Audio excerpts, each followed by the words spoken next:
आज मैं जब बाबा साहब भीमराव अंबेडकर जी के बारे में पढ़ता हूँ और उन्हें जितना जानने की कोशिश करता हूँ तो मुझे लगता है कि कभी कभी इतिहास ऐसे महापुरुष को जन्म देता है जिसे खुद भगवान दोबारा नहीं बना सकते। ऐसे ही कुछ थे हमारे डॉक्टर भीमराव अंबेडकर। एक नाम जो मिट्टी से उठकर भारत की आत्मा में बस गया। अगर उन्हें जाति धर्म और छुआछूत की दीवारों ने न रोकी हो तो क्या होता। अगर उन्हें अपना पूरा समय भारत के अर्थव्यवस्था को मजबूत करने में, सशक्त बनाने में लगाने का अवसर मिला होता तो शायद आज भारत दुनिया का सबसे बड़ा आर्थिक शक्ति देश होता। आज दुनिया जिसे सिलिकॉन वैली के नाम से जानती है, हो सके कि अंबेडकर वैली होता या इंडियन वैली होता, क्योंकि बाबा साहब सिर्फ संविधान निर्माता नहीं थे, वे एक इकोनॉमिक आर्किटेक्ट, सोशल इंजीनियर और साइंटिफिक विजनरी थे। उनका सोच राजनीति और संविधान तक सीमित नहीं था। वो भारत को एक साइंस बेस्ड, कोऑपरेटिव, इंडस्ट्रियल और इक्वल सोसाइटी बनाना चाहते थे।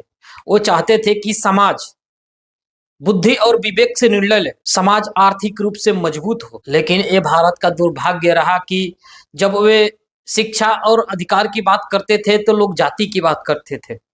जब वे इंडस्ट्री इक्वलाइजेशन और कोऑपरेटिव सिस्टम की बात करते थे तो लोग जाति और धर्म की बात करते थे।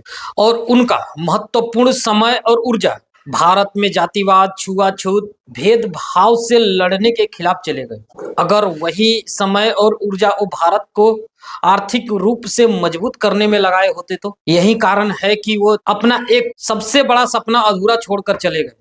सिर्फ जाति धर्म छुआछूत से लड़ने के लिए उनका एक सपना था कि समाज आर्थिक रूप से सशक्त हो।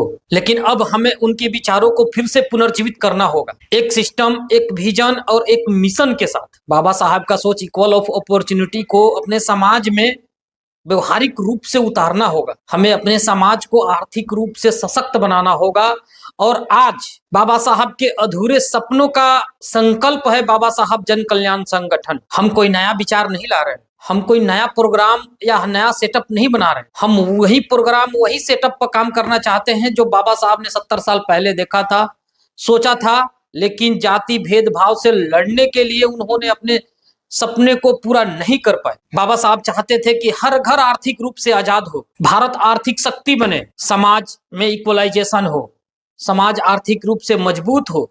और आज वही विजन, वही मिशन एक संगठन के रूप में खड़ा हो रहा है जिसका नाम है बाबा साहब जन कल्याण संगठन। बाबा साहब जन कल्याण संगठन समाज को योगदान नहीं, शक्ति देंगे। हम दान नहीं, आत्मसम्मान देंगे। बाबा साहब चाहते थे, जो हमारा संगठन का संकल्प है, हम चाहते हैं कि हमारे समाज के बेटा बेटी अपने पैरों पर खड़ा हो, समाज के प्रत्येक घर में रोजगार हो, समाज आत्मनिर्भर हो, समाज के दिल में मान सम्मान हो। सोचिए, जब 35 करोड़ लोग आर्थिक रूप से मजबूत होंगे तो सिर्फ समाज नहीं, पूरा भारत उठेगा। और भारत ये सिर्फ राजनीतिक राष्ट्र नहीं रहेगा, यह एक आर्थिक महाशक्ति बन जाएगा। और ये हमारा प्रण है कि हम बाबा साहब के अधूरे सपनों का समाज बनाएंगे।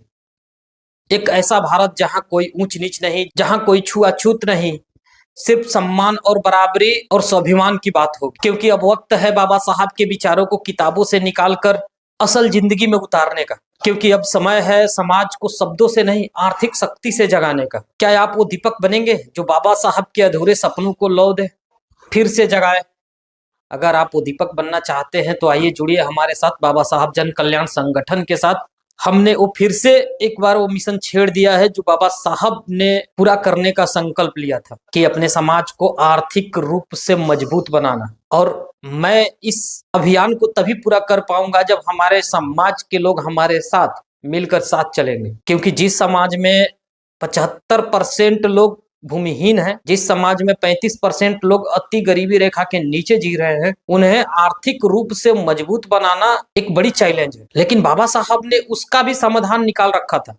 मैं कोई प्रोजेक्ट नया नहीं बना रहा हूं, मैं पहले भी बोल रहा हूं कि मैं कोई प्रोजेक्ट नया नहीं बना रहा हूं। बाबा साहब ने पूरा प्रोजेक्ट लिख कर गए हैं और उसी प्रोजेक्ट पर हम, जो हमारे समाज के लोग कभी कोशिश किए थे करने का, ऐसा नहीं है कि मैं पहला व्यक्ति हूं जो उस प्रोजेक्ट को कर रहा हूं। हमसे भी पहले हमारे समाज के लोगों ने बहुत कोशिश किया इस प्रोजेक्ट को करने का, लेकिन राजनीति, हस्तक्षेप और भ्रष्टाचार ने उन्हें सफल नहीं होने दी। अब उन्हीं गलतियों से हम सीख कर नए नीति के साथ फिर से चालू करना है। और इस बार हमें उम्मीद है कि अगर हमारे समाज के लोग ने सही से साथ दे दिया, क्योंकि अब हमारे समाज के लोग बाबा साहब को पढ़ने, समझने और सुनने लगे, तो शायद वो समझेंगे कि बाबा साहब क्या चाहते थे, बाबा साहब की क्या नीति थी। वो कैसे अपने समाज को, सिर्फ अपने समाज की तो कभी बात नहीं करते थे, कैसे वो पूरे समाज को चाहते थे कि वो आर्थिक भागीदारी बने, कैसे वो हर एक समाज को आर्थिक रूप से सशक्त बनाना चाहते थे। आप जो आज इंडस्ट्री और लोग बड़े बड़े बिजनेसमैन देखते थे, वो इस प्रकार से नहीं चाहते थे कि कोई एक व्यक्ति खड़ा हो और भारत के पूरे संपत्ति का आधे का हिस्सेदार बन जाए, वो बोले कि हम एशिया का सबसे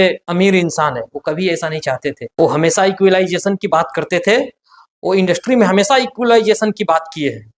वो हमेशा चाहते थे कि समाज के, प्रत्येक समाज के लोग हर एक इंडस्ट्री में इक्वलाइजेशन के साथ भागीदारी हो, और हम उनके ही अधूरे सपनों को पूरा करने का एक संकल्प लेकर चले हैं। वही सोच, वही मिशन, वही विजन, बस थोड़ा सा रूल और टर्म्स कंडीशन हमने बदल दिया। जहां राजनीतिक हस्तक्षेप नहीं होगा, जहां भ्रष्टाचार नहीं होगा, पूर्ण रूप से यकीन है कि हम अपने समाज के 35 करोड़ लोगों को आर्थिक रूप से सशक्त बना देंगे।